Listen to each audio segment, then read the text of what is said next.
કાલ્પનિક વાર્તા સહનશક્તિના 15મા ભાગમાં આપનું સ્વાગત છે. આપણે ગયા વખતે જોયું કે મણિભાઈ અને શાંતિના જીવનમાં એક નવો વળાંક આવ્યો છે. હા, મણિભાઈએ શાંતિની માતા બનવાની જે ઈચ્છા હતી તેને ભારે મને સ્વીકારી તો લીધી. બરાબર. 4 સંતાનો તો છે જ પહેલેથી.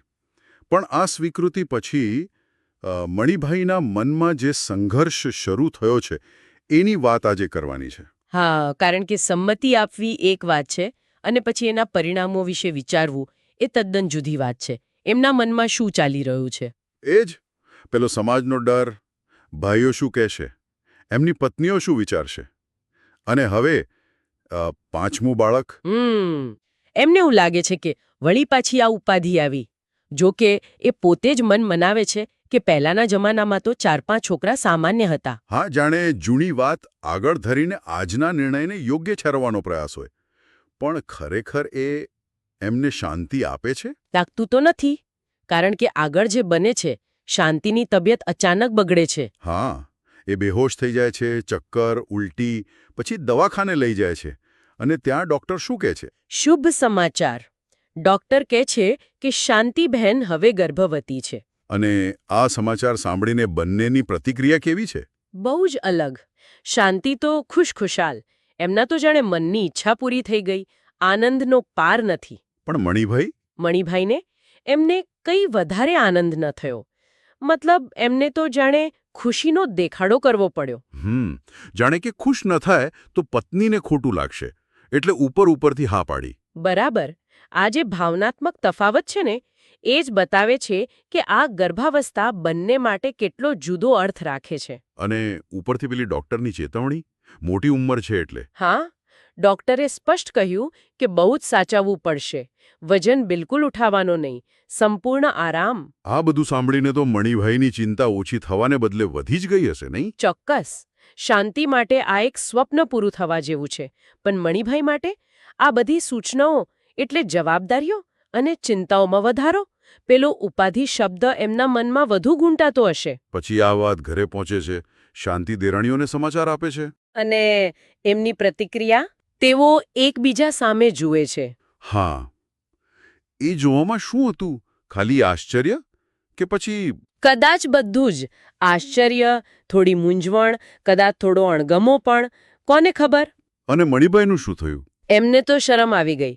એ તો ચૂપચાપ ઘરની અંદર ચાલ્યા ગયા. એમની આ શરમ જ કદાચ બતાવે છે કે એમને સમાજનો ડર કેટલો છે. બરાબર. જો કે એક દેરાણી તરત જ વ્યવહારુ બની જાય છે, મદદની ઓફર કરે છે.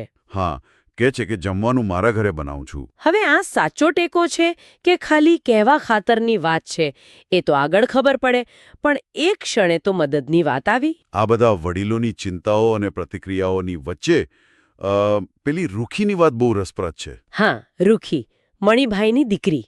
એની પ્રતિક્રિયાઓ એકદમ નિર્દોષ છે, પણ બહુ ઊંડી વાત કહી જાય છે. પહેલાં તો જ્યારે શાંતિની તબિયત ખરાબ થાય છે ત્યારે એ ડરી જાય છે. પૂછે છે, પહેલાવાળી બાના જેવું તો નથી થયું ને? આ વાક્ય ભૂતકાળની કોઈ દુઃખદ ઘટના તરફ ઇશારો કરે છે. એના મનમાં કોઈ ડર બેસી ગયેલો છે. અને પછી જ્યારે શાંતિ એને નવા મહેમાન આવવાની વાત કરે છે ત્યારે એ મૂંઝાઈ જાય છે. આ વળી કયું નવું મહેમાન આવવાનું છે? એને સમજ નથી પડતી. બરાબર. આ ખાલી બાળ સહજ જિજ્ઞાસા નથી.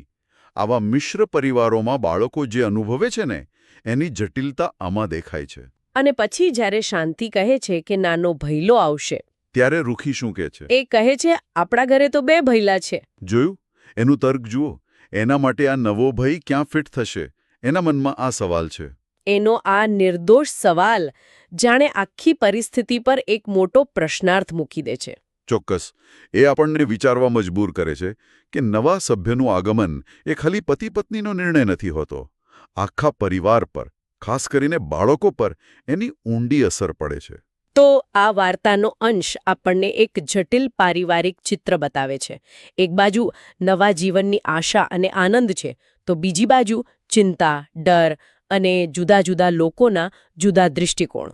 હા, અને આ અનુભવ ક્યાંક ને ક્યાંક ઘણા લોકોને પોતાના જીવન સાથે જોડાયેલો લાગશે. પેલી વ્યક્તિગત ઈચ્છાઓ, સમાજ શું કહેશે એની ચિંતા અને કુટુંબની જવાબદારીઓ. આ બધા વચ્ચે સંતુલન કેવી રીતે રાખવું? અને એ પણ કે એક જ ઘટનાને પરિવારના જુદા જુદા સભ્યો કેવી અલગ અલગ રીતે જુએ છે. બરાબર. તો અંતે એક સવાલ મૂકતા જઈએ.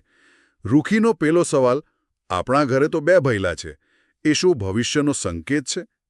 શું હાલના બાળકો નવા આવનારને સહેલાઈથી સ્વીકારશે? અથવા તો શું મણિભાઈનો સમાજનો ડર સાચો પડશે કે પછી રૂખી જેવી નિર્દોષતા અને સમય જ બધું થાળે પાડી દેશે?